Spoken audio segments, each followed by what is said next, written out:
Thanks for joining us again on Current Affairs Taiwan. We got quite a show coming up for you. What do we got, Mike? Well, today we have Sunny and Cher. Oh, no, I'm sorry. Cher Wang. I got so confused. Yes. And the KMT chair election and some talk of Fu Kun-chi, the king of Hualien, who might be moving into a position in the throne of the KMT. Dun, dun, dun. And the China Airlines, maybe it'll change its name. And some talk of how wonderfully the CDC has been handling, and the Tsai administration has been handling coronavirus. And finally, we'll end with Han Kuo-yu, who left us with another moment of comedy on 228. Stay tuned. We'll be right back.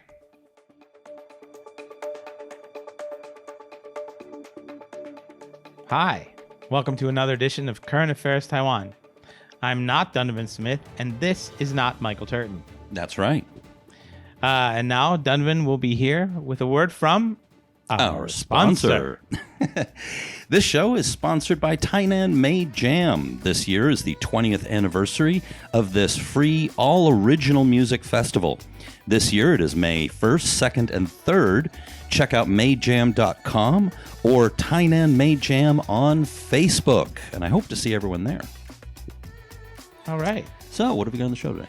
We have a lot going on in the KMT. Well, there's the chairmanship race, of course. Should we kick off with that? Yeah, and the whole kerfuffle over Fu Kun-chi, the king of Hualien. The king of Hualien, yes. So Fu was originally a KMTer, and he was kicked out for insider trading, was it? After he was convicted of that? There's a few things. There's, I think, corruption, insider trading. He was at one time PFP, then he was KMT, and during the Ma era, when they were trying to cut down on the image of corruption in the party, they kicked him out. I see. Then he was the county commissioner for Hualien, and then he had to leave, or he left, and then his wife filled in for him, and then he ran in the last legislative election, and he beat out both the KMT and the DPP candidates. Running as an independent. As an independent, that's right. He has immense connections down there in Hualien, so it's really not surprising. And around the country. So the KMT is basically divided over whether or not to bring him in. We talked a little about this last week. The pro-Ma people are hesitating. They don't want to bring him in. Yep, Jim Putong specifically. So I was interested to hear you tell me that Hao Longbing, the former Taipei mayor who lost a couple of elections since then, who is running for KMT chairmanship. How is supporting Fu Kun-chi re-entering the KMT, because the KMT wants his legislative seats so they can increase the size of their caucus. Yeah, so they'd go from 38 to 39 seats, yeah. So I was interested to hear that Hao's supporting that. What was Johnny Jiang, who's Hao's rival for the chairmanship position? He basically said it should go through the normal channels. So he dodged the whole issue. Basically, yeah. I mean, he wasn't saying yes or no. But of course, he's an influential figure, so there will be some votes could come with his endorsement if Fu were to actually endorse anyone. So there's that. Well, that's what I'm thinking. You and I have been talking on and off about Han Kuo-yu, who's currently mayor of Kaohsiung, but is facing a recall that he may very well lose. Especially after this week, and we'll get to that.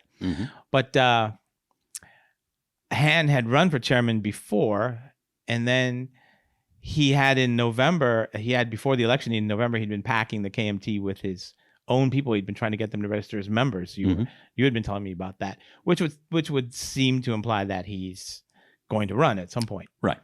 So if he loses the election, the recall, sorry. And then there's a re-election. Then they hold the election again.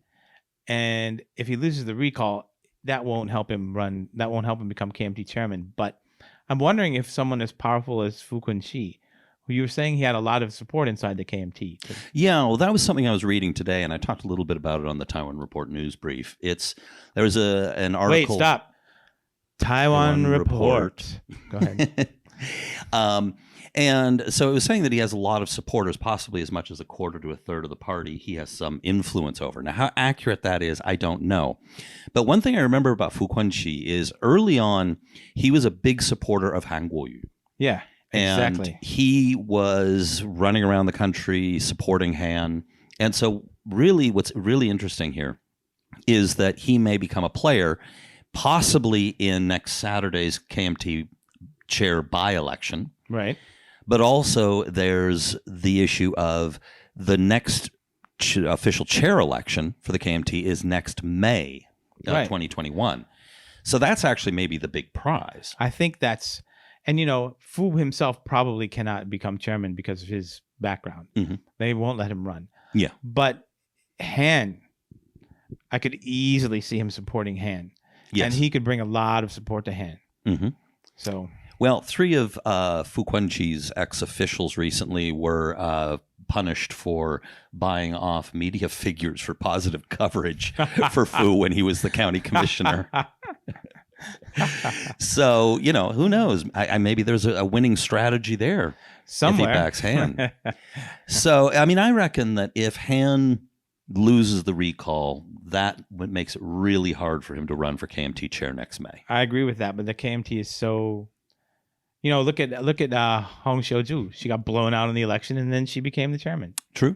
Now, it wasn't for that long, though. Well, true. Yeah. But she did do it. It was kind of a compensation prize, it looked like. It didn't look like they wanted to back her long term. They went with Wu Duanyi for that. Sure, but at least they gave her that in consolation for being kicked off the ballot because she was doing so poorly. Now, here's an interesting, just a little historical tidbit. One of the reasons why we think that Han Kuo-yu might actually want to run for the KMT chair is because he ran before. Right. Back against Wu Duanyi. And it's a very interesting story because he got, I forget, something like 15% of the vote. I don't remember. But he had the head of the Taipei Agricultural Promotion and Marketing Organization. Right. Not a very important or high-profile position. And Han Kuo-yu had the temerity to run against Wu Duanyi. And so Wu Duanyi, basically, it looks to me like he exiled him to Kaohsiung, thinking, we could never win in Kaohsiung. So this was his way of sort of sending him off to Siberia. Han Kuo-yu hooks up with Wang Jinping and wins. I'm sorry, who did you say? What name was that? Wang Jinping? Oh, yeah, I don't know. I haven't heard about that one in a while. He's been quiet. I really want to look up, see what he's doing right now. I want to go sit in a bar and drink with him. Oh, yeah, I'd love to. Yeah. Oh, man. I told you about the time when Lu Xiaoyan was launching her campaign. Uh-huh. And I was brought in. I was the Taichung American Chamber of Commerce chair at the time. So I was brought in to try and meet with Lu Xiaoyan. And they shunted me off into a side waiting room. Oh, right. Yeah, I remember this now. Yeah. And I walk in, and the first thing I see is Wang Jinping with his arm around on the shoulder of Yan Qingbiao, and they're like real close and chatting. And so I took a picture of that. What was very interesting about that room, though, because this was the launch of Lu Xiaoyan's campaign, so all the big shots were there. Mm-hmm. The room that I was shunted into basically was all the big Taiwanese politicians, and except for one, Zhou Xiwei was in there. Zhou Xiwei was in there. Wow. That's right, and Zhou Xiwei, the ex-Taipei County Commissioner, back when it was Taipei After County, Su Zhentang. And he was only one term. And he gave an interview with Deutsche Welles, which he basically sounded pretty close to the new party. But he's way out there. There was a separate waiting room where Ma Ying-jeou, Jason Hu, all the mainlanders were. Are you saying the separate way the rooms were separated by ethnic origin? I'm sure it was a separate but equal sort of arrangement. Okay.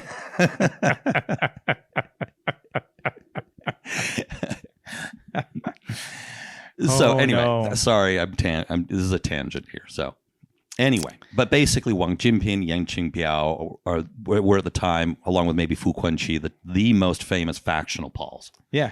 Yeah. And the only one left now is Fu, right? And Yan Qingbiao. Yan Qingbiao's still around. Yeah. But he's also pretty quiet. Well, his son, except for the whole Matsu procession, yeah.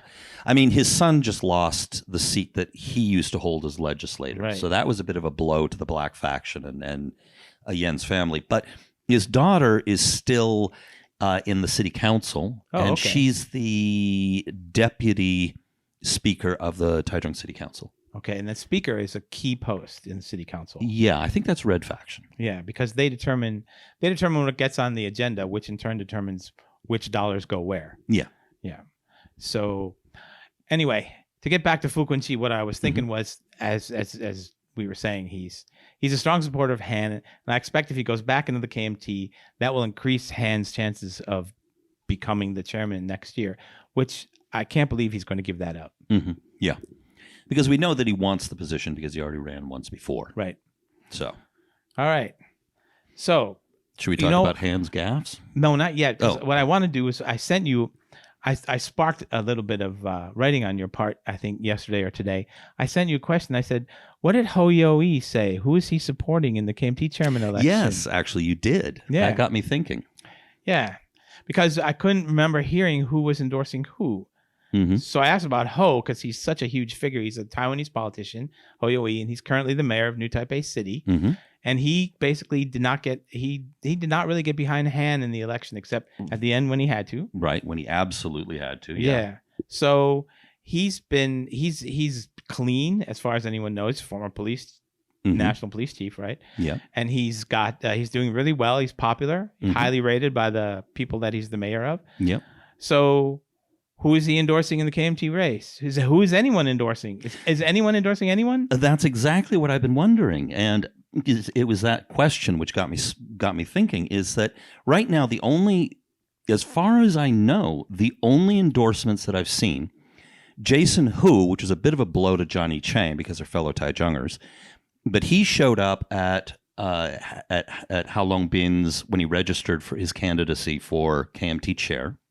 Wow. Yan Quanhang, Yan Qingbiao's son, supports Johnny Chang. Of course. And there's a few other sort of minor endorsements, but nothing big. Who does Ma Ying-jeou support? We can guess. It's got to be Hao. It has to be. Yeah, you'd assume it would be, of course. Right. What about Liu Xiaoyan? Silence? Silence, as far as I've seen. But Johnny Chang was her campaign manager. Right. I haven't seen or heard a peep out of her.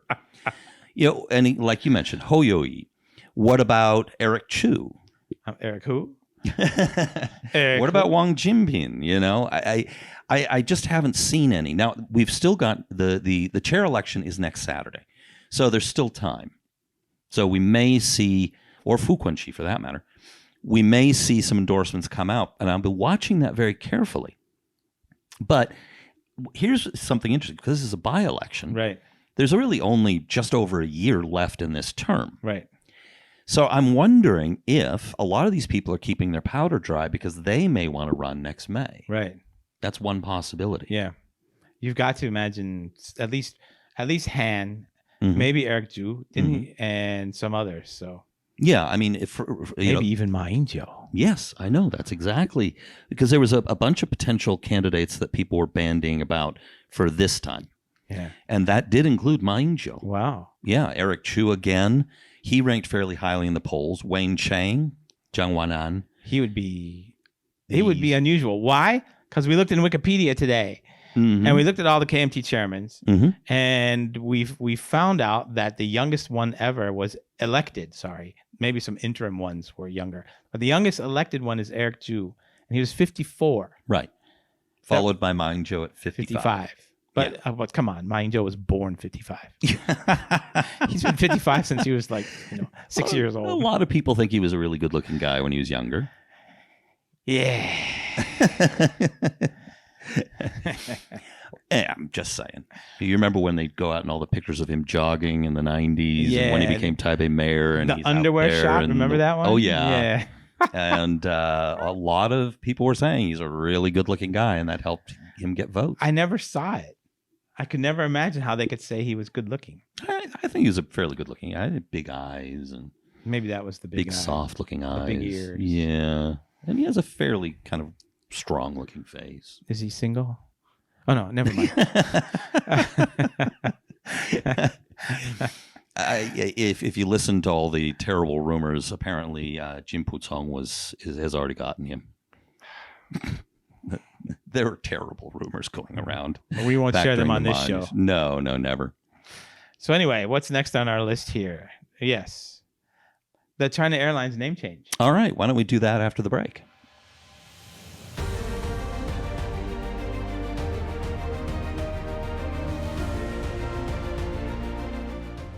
Well, welcome back. So we were just going to talk about changing China Airlines name. Mm-hmm.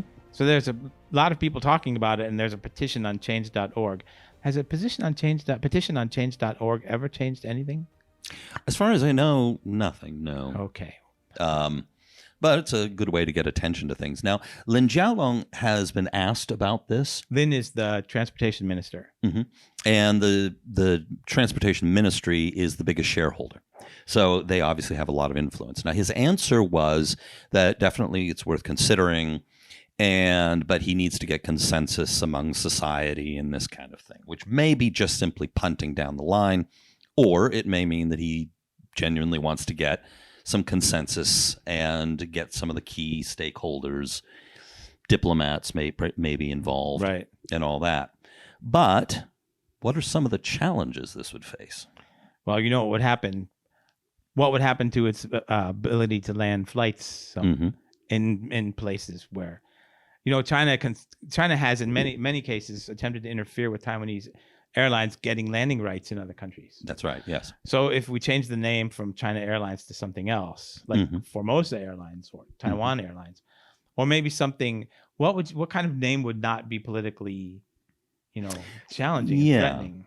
See, now this issue's coming up, sort of a little bit of context right now, is because China Airlines is having problems being from Taiwan because, of course, internationally airports and travelers think it's an airline from China. And, of course, with the coronavirus right now, everyone's afraid of anything coming from China. So this name right now is genuinely hurting the airline. Not only that, but several times you've seen articles. Just yesterday, I was looking at a Guardian article, which was about coronavirus and tourism and whatnot. And they fronted it with a photograph of China Airlines stewardesses. Yeah. And we have 41 cases here, damn it. Yes. Well, later I went back to look and they had changed it. So I wonder if someone had complained about it. Okay, well, that's good. You morons, those guys are from Taiwan. But you can't really blame people for getting confused. No, yeah. If it says China Airlines, and remember what happened when Chen Shui-bian changed and sometimes reverted names back to Taiwan, something like Taiwan Post, right? It was the Taiwan Post. And then it became China Post much later. China Shipbuilding was Taiwan Shipbuilding. So, but in this case, China Airlines was never Taiwan Airlines. So it would actually be something that had no precedent in the history of the organization and which would have international repercussions, especially since there's a certain international aviation body which doesn't let Taiwan participate. Right. Plus also it's quite possible that the People's Republic, if Taiwan's flag airline were to change its name from, say, China Airlines to Taiwan Airlines or Formosa Airlines, that it would react negatively and not allow it to fly into the People's Republic. Yeah. Now, my guess is if they were to rename it, they would try something really innocuous. In other words, for example, use their logo, Plum Blossom, name it Plum Blossom Airlines, something that's so unoffensive. Yeah, Beautiful Island Airlines. Something like that, yeah. So that it would be very hard for the PRC to get really upset and say, this is all about you secretly or underhandedly promoting Taiwan independence. And I think that would probably be the way that they could kind of dodge that by picking something that's not quite so, and possibly even just changing the English name to something like that and leaving the Chinese name. Yeah. That would probably be it. Because right now, China Airlines gets a lot of its business from, well, not right now because of the coronavirus, but in normal times, it gets a lot of its business from flying passengers to and from the People's Republic. So they couldn't afford really to be out of that market. Exactly. So, whoops. So you and I were talking, speaking of the coronavirus, which everyone is talking about these days. Have you stocked up on food? Did you? Just gummy get your bears? Prescription just stuff? Giant bags of gummy bears. That is not food, okay? Oh. So anyway, we've both been everyone has been admiring Taiwan's response. Mm-hmm. And foreign diplomats and yeah. It's so boring, you and I were saying. Mm-hmm. It's so rational, listening to the experts. Yeah. And who's out in front talking about it? Experts, not politicians. Yeah. Tsai Ing-wen hasn't stuck her hand in there and said, you can't talk about this and that. Like, nope. The president of at least one superpower I could name. Gosh, I wonder who that might be. Both of the superpowers. Yeah, for that matter. So, for example, President Tsai she hasn't canceled her inauguration, but she said she's going to scale it back. And how much it's going to be scaled back will depend on the experts. Then there were calls for a crackdown on undocumented caregivers. Right. And the Ministry of Health and the head of the CCC, which is the command center for the outbreak, both of them came out and said, no, that would only distract. And from a health perspective, we're only concerned about the health of people and taking care of the health. This would be an unwelcome distraction because we're health professionals. We want to concentrate on the health of them as people. Right, and it would deter them from reporting their status. Right. Yeah. And so the Tsai administration has been essentially been approaching this in they're trying not to cause panic, but they're taking fairly strong measures to make sure that not only is the panic contained, fake news is contained, and that they're taking measures to stop the spread without causing a panic or a lot of fear. In other words, they're letting the experts run it, and it's just really boring. Where's Han Kuo-yu when you need him? Han Kuo-yu, he was out making new gaffes this weekend. Oh, yes. What did he say about 228? What day was it? 823.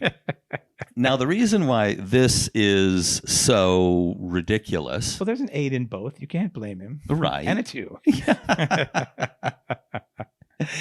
And so essentially 228, of course, has been seared into Taiwan's consciousness because this is when the KMT, of course, massacred tens of thousands of people. The exact number is not known.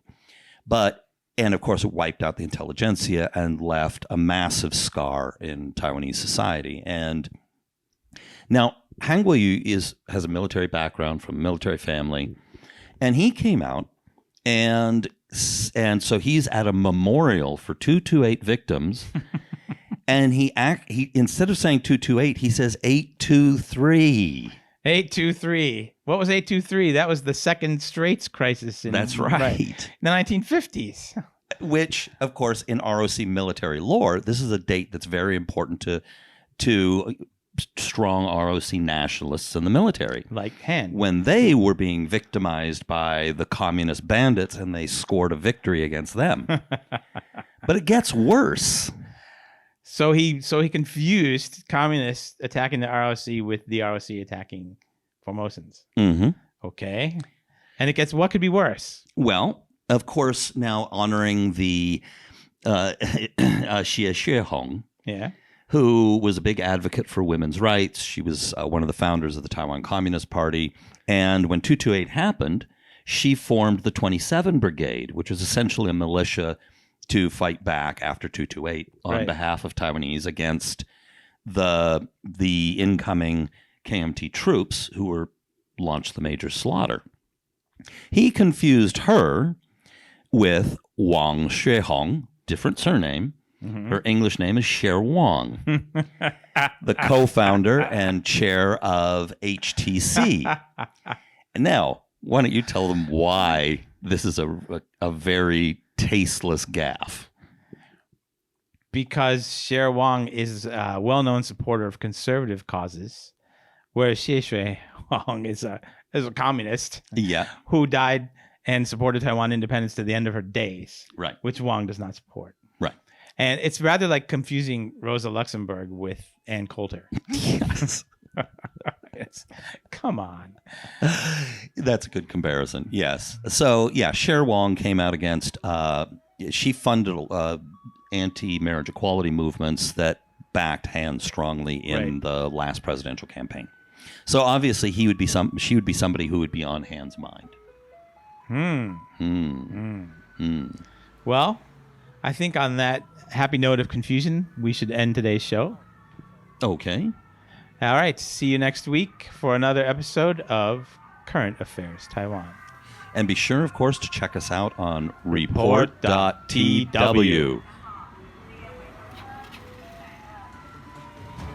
This has been brought to you by the Taiwan Report.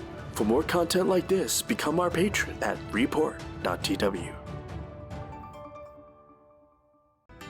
哎呦，就是那个台湾狗啦，最喜欢我的台湾狗了。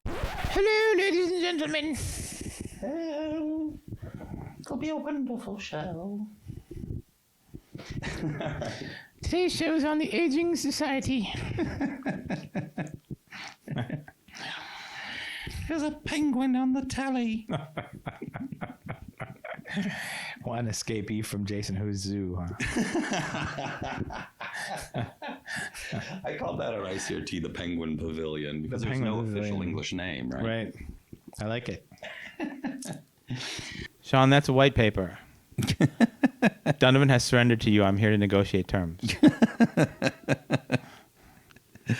Here are our terms.